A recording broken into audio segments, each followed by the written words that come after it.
এবার লোকসভার ভোট মিটতে না মিটতেই মধ্যবিত্তের ঘাড়ে চাপলো মূল্য বৃদ্ধির বোঝা। লিটার প্রতি 2 টাকা করে বাড়ানো হলো আমুল দুধের দাম।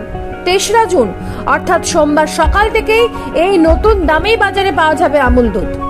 গুজরাট মিল্ক মার্কেটিং ফেডারেশনের তরফ থেকে জানানো হয়েছে এই মূল্য বৃদ্ধির কথা।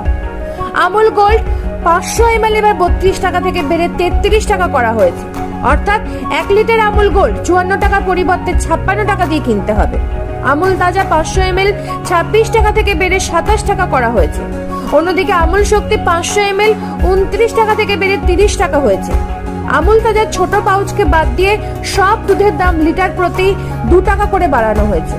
এক ধাক্কায় দুধের এই মূল্য বৃদ্ধি স্বাভাবিকভাবেই কপালে চিন্তার ভাঁজ ফেলেছে মধ্যবিত্তের। নিজস্ব প্রতিনিধি রিপোর্ট, নিউজ প্রাইম বাংলা।